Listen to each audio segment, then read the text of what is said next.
Hi there. Thanks for joining me for this video where we're going to talk about layoffs.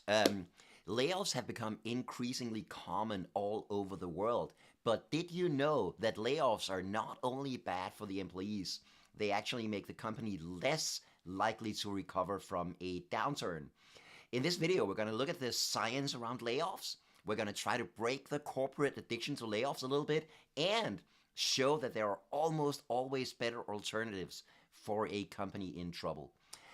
You see this over-reliance on layoffs everywhere. Businesses in every industry seem like they're always just one disappointing earnings report away from the next round of layoffs. It's become something of a knee-jerk reaction. Whenever they face a setback, this is what they do. If the market is down, we do layoffs. If the company's losing money, layoffs. If the stock price is dipping, you guessed it, layoffs. If profits are down, straight to the layoffs. If profits are up, but not as much as expected, believe it or not, layoffs. Some companies have even gotten to the point where they downsize regularly, maybe every 2 or 3 years. And the worst part for me is how everybody just seems to accept it. I don't think I have ever seen a single stock analyst or a financial journalist push back against a CEO that announced layoffs. What I have actually seen time and time again is analysts pushing for more or bigger layoffs. Doesn't that strike you as weird? Has every single layoff in business history really been justified and necessary and led to better business performance? The answer turns out to be very much no.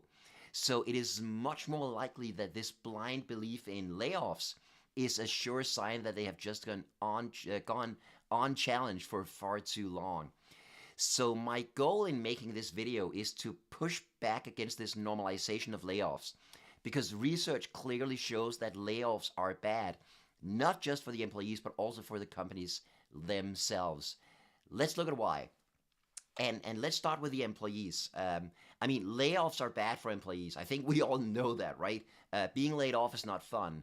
And while layoffs are never the employee's fault, it's always due to bad decisions by top leadership or by market pressure, market forces. It's always the employees who are hurt by the layoffs. And that goes both for those who have to leave the company and, maybe surprisingly, for the survivors who don't get laid off. Those who are laid off, obviously take a financial hit, and studies clearly show that being unemployed and the resulting economic uncertainty is bad for your health and can cause a long list of mental and physical problems like anxiety, depression, insomnia, headaches, heart disease, and diabetes, just to mention a few. Stanford Business School professor Jeffrey Pfeffer took it a step further. His research found that layoffs are literally killing people. They can literally damage people's health to the point where they actually die from it. It's rare, but it happens. But studies also show that layoffs are bad for the survivors who keep their jobs. They may experience survivor's guilt, leading to stress and anxiety. In almost every case, survivors also faced an increased workload. You may lay off 10% of staff, but companies rarely reduce workloads to match it. They just expect the remaining coworkers to do more work. And of course, the survivors experience more uncertainty. It's easy to wonder if there are more layoffs coming and if it'll be their turn next. This can lead to infighting among employees who start fighting against each other to avoid being kicked out next. It is not all doom and gloom though. According to the research, there is one positive effect of being laid off on employees. It makes them more likely to quit in the future. A group of researchers from the Wisconsin School of Business found that individuals are 65% more likely to quit the job that immediately follows a layoff, and 56% more likely to quit any job following a layoff. And they say that their analysis found that, here's what they found. Layoffs influence voluntary turnover primarily by weakening the psychological ties that layoff victims form with post-layoff employers.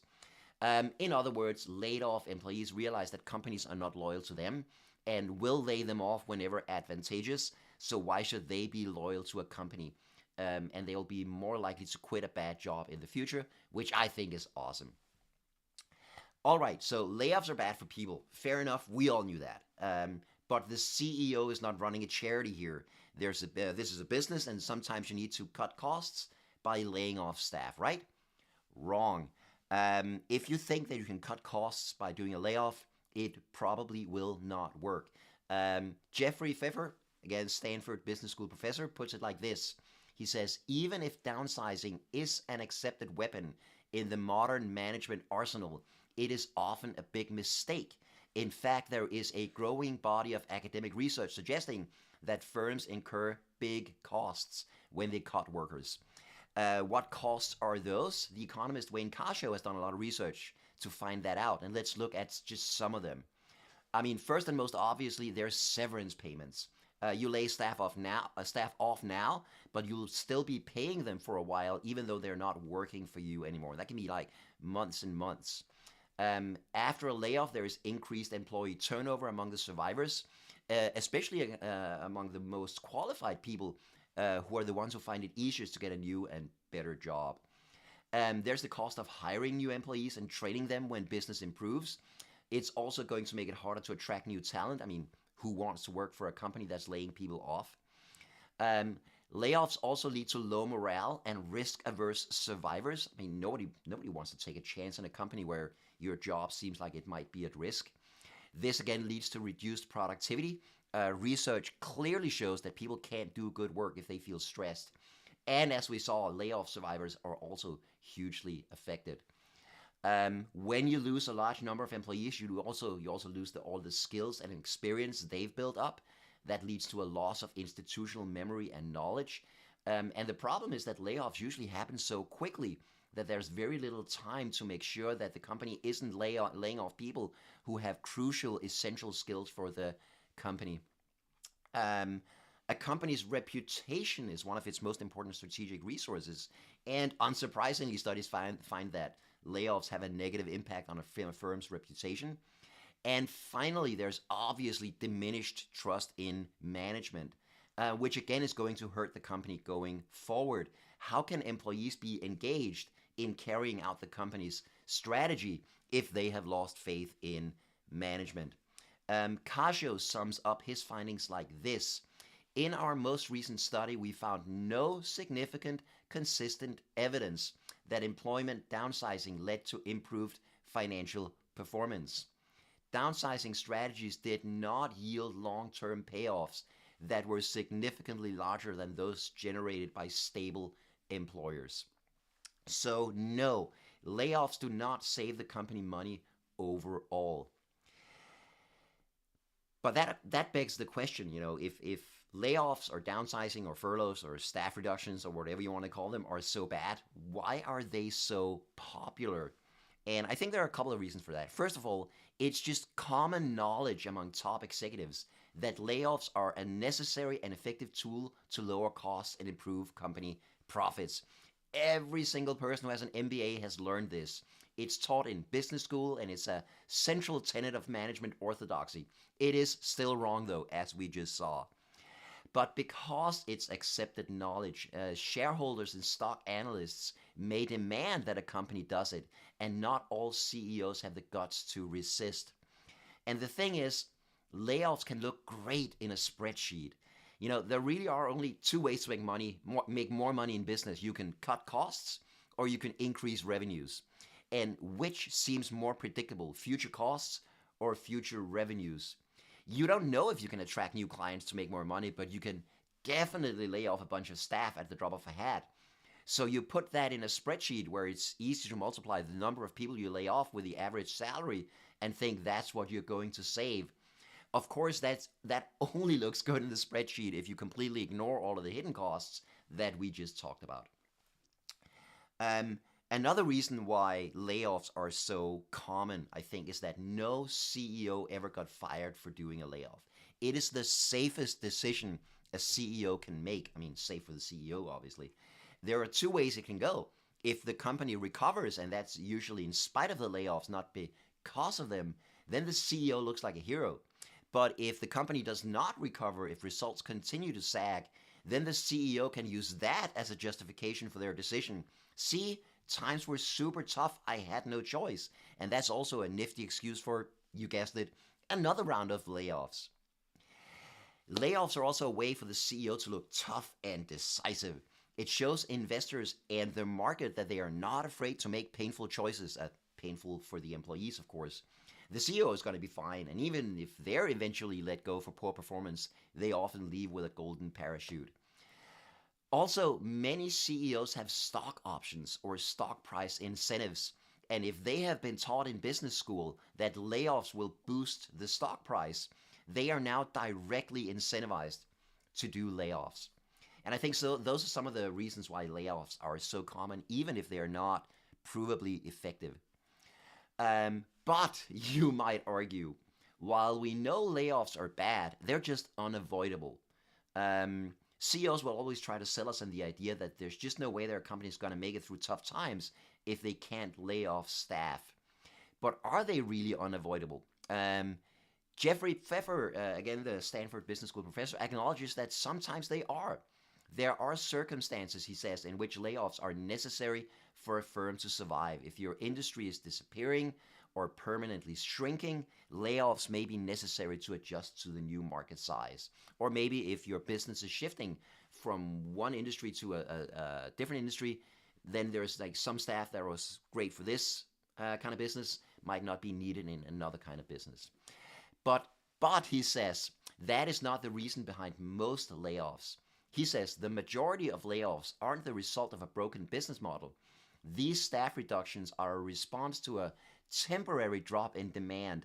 Many of these firms expect to start growing and hiring again later in the same business area. They're cutting jobs to minimize hits to profits, not to ensure the company's survival. So in by far the most cases, layoffs aren't meant to save the company. They're meant to save the bottom line from a temporary dip and maybe save the CEO from a temporary dip in their performance-related bonus. But even if you're just facing but if you're facing a temporary dip, are layoffs a good idea? After the 9/11 terror attacks, people in the U.S. stopped flying from one day to the next. This was obviously a huge problem for the airlines, most of whom went straight to the layoffs. Delta, United, and Continental all laid off 15 to 20% of their staff. Those are deep, deep layoffs. But on the other hand, Southwest Airlines laid off no one, not a single solitary soul. The executives felt then they felt an obligation to their staff, and they felt that layoffs would destroy their culture. And they clearly communicated that they were willing to take a hit to profits and the stock price in order to preserve jobs. So what happened after that? Southwest Airlines recovered faster from 9/11 than any other U.S. airline, both in terms of revenues, profits, and stock price. One study found that layoffs after the crisis, while intended to foster recovery, instead inhibited recovery throughout the 4 years after the crisis. Having a viable business model depended on the extent to which positive employee relationships had been achieved and maintained over the long term. And layoffs, while reducing costs in the short term, may also undermine the positive relationships that are critical for achieving lasting recovery. So if you look at airline stock prices after 9/11, you'll see that the two airlines that recovered the fastest were Southwest and Alaska, the two airlines that did not lay anyone off after the attack. I've been there myself. I co-founded a small tech company in Copenhagen way back in 1997, and in the beginning of 2001, we were hit by the dot-com crisis, just like everybody else, and suddenly found ourselves with no new business coming in and not enough money in the bank to pay salaries. And everyone else in the company was ready to let 25% of the staff go, but I fought against it. I just knew that it would break the culture we'd worked so hard to build. And after some long and intense discussions, we decided to cut everyone's salaries by 25% instead. And that turned out to be the right decision because just 6 months later, we were at full capacity again. If we had laid people off, we would not have had enough employees to take on those new projects unless we'd hired new people. We were even able to repay the 25% pay cut that people had taken that same year. So even if the company's very existence is threatened, there are absolutely alternatives to layoffs. I want you to imagine that you're the CEO of a Silicon Valley company with nearly 3,000 people, back in the exciting .com days. Business has been great and growing fast for years when suddenly the entire market takes a nosedive. Your company's revenues for the last quarter of 2000 were $450 million. 9 months later, your quarterly revenues are down to half that, $225 million. Half of your business gone. What do you do? That is the situation that Wim Rolands faced as CEO of Xilinx. And while nearly every other tech company in Silicon Valley went straight to the layoffs, and very deep layoffs, like 10, 15, 10, 20% of staff, Wim felt that there had to be a better way. He said, if all other firms are laying staff off and you don't, of course you stick out like a sore thumb. I ignored advice to cut jobs because research proves that firms that don't do layoffs perform better. Can I get a hallelujah for a business leader who actually listens to the science? I interviewed Wim for one of my books, and I got the full story, and I really think it should serve as a model for every single company facing tough times. Because not only did they avoid layoffs completely, the company actually came out of the crisis stronger and better. Here's how they did it. Their main approach was to cut salaries, not jobs. Wim felt very strongly that if they laid off people now, they just have to rehire them a year and a half later when business improved. And he wanted to keep people on even during the crisis. So they designed a pay cut that was progressive and voluntary. Progressive meant that your pay cut depended on your salary. The higher your salary, the higher your percentage pay cut. The lowest paid employees in production saw no reduction in pay. And then senior engineers and middle managers had their pay reduced by 9%, directors put it by 12%, and so on and so on and so on. Wim himself took the biggest pay cut at 20%. And most importantly, the pay cut was voluntary. And amazingly, every single one of the 3,000 employees chose to take the pay cut in order to save their jobs and their coworkers' jobs. Later in the process, those pay cuts turned out to not be enough to keep the company alive, so they introduced more measures like closing the company for one day every other week, and the option to take an unpaid leave of absence to take an education or training. And the other crucial factor in their recovery was to involve their employees in all new initiatives by consulting focus groups of employees. They would get 20 employees together, tell them about what they were planning to do, and get their honest feedback. One specific decision that came out of these focus groups concerned new employees. Originally, the company had planned not to include new employees in the pay cut, but when this was tested, the new employees protested. They wanted to be treated like everyone else and help the company recover. A byproduct, and very much an intended byproduct of these focus group sessions, was also that information about the crisis and how it was handled spread very quickly throughout the organization. Everybody was informed. Everybody knew what was going on. Everybody knew what leadership was doing. So when any initiatives were announced to the employees, most people had heard about them already, which created more trust and again made those decisions more effective. Now, make no mistake, Wim faced a lot of resistance to his approach. He had heated discussions with some board members who wanted to know why he didn't just lay off 15% of the employees when everybody else in Silicon Valley was doing it. Financial analysts also demanded layoffs because of course they did. But Wim saw this as a chance to prove that there is a better way to handle a crisis than the tried and true one. He wanted to show the world that things can be done differently. At first, employees were understandably skeptical. They saw it as a cheap trick. Yeah, you say you're not doing layoffs, but it's just a matter of time, was a very common attitude.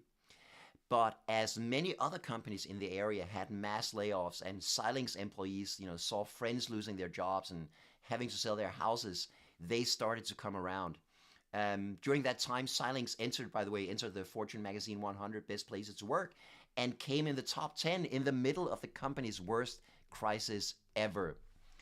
So of course, time was to prove Wim right. Xilinx got through the crisis without laying off one single employee, and the results were entirely positive for both the people and the company. Here's some things that came out of it. First of all, profitability. Xilinx was profitable every quarter of that recession except one. Customer satisfaction. Xilinx kept the same people in sales, so the customers saw the same people they were used to talking to. Market share. Xilinx actually went from a 35% market share to a 50% market share during the crisis and were able to keep that after the industry recovered. Product development. They had time and people to keep developing new products, which is essential in a high-tech industry. Recruitment and training. After 3 quarters, the market started to improve, and because Xilinx had kept their people, they did not have to spend a ton of money hiring and training new people. And then, most obviously, motivation and morale. These actions showed Xilinx's employees that they were truly valued, not just on paper and in good times, but also in tough times. And this in turn protected the company from a drop in productivity and innovation. So tell me again how layoffs are unavoidable. So what do we do about all of this? Here are some ways to reduce the corporate addiction to layoffs. Let's start with what companies can do. And first of all, companies can stop automatically doing layoffs. Yes, do layoffs, but only when they're absolutely unavoidable. If a company like Xilinx that has lost half its revenue can make it through that without laying off staff, then the vast majority of companies could do the same. And we really need to challenge this assumption that layoffs are just unavoidable and a natural tool for business leaders to use. Companies could also save up some reserve cash. It's funny how employees are supposed to save money for tough times, but companies can pay out all of their profits to investors so that the slightest drop in the market creates trouble. What if companies saved up for 6 or 12 months of tough times? And finally, companies could work with employees to find a better alternative instead of just springing layoffs on them as a done deal, as it is usually done. Employees can also do some things, though we of course can't directly affect the decision around making layoffs. But one thing you can do is, if you're looking for a new job, try not to take a job with a company that has recently laid off staff, because they're just likely to do it again. Look back at maybe the last 10 years and see how many layoffs they've been through and why. That'll tell you how likely they are to do it again in the near future. If you are a layoff survivor and currently working for a company that just did layoffs, consider looking for a better job now before they do another round of layoffs.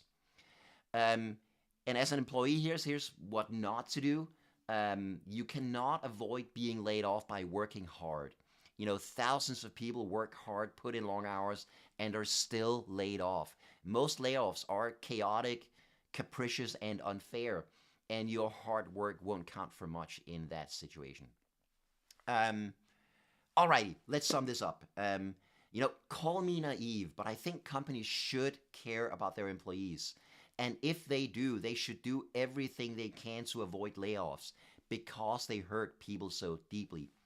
But even if you don't agree with that premise, even if you think that a CEO's only obligation is to the bottom line, then layoffs are still a bad idea because they hurt the bottom line, as we just saw.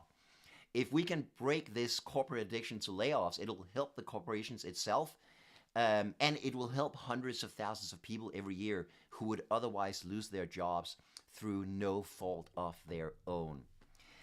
Wim Rolands told me that about 2 years after the crisis, when Xilinx was back on track, he was just getting into the office one morning when he was approached by one of his female employees who was arriving at the office at the same time.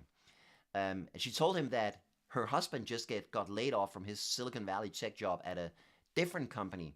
And so last night they'd had a family meeting with their children. They had to tell the kids that their dad had been laid off and that they had to do some savings and be very careful how they spent money to make sure they got through this tough time until he found a job again. And then one of the kids asked, but mom, what if you get laid off? And she was so happy to be able to say that, I work at Xilinx and Xilinx doesn't lay off people.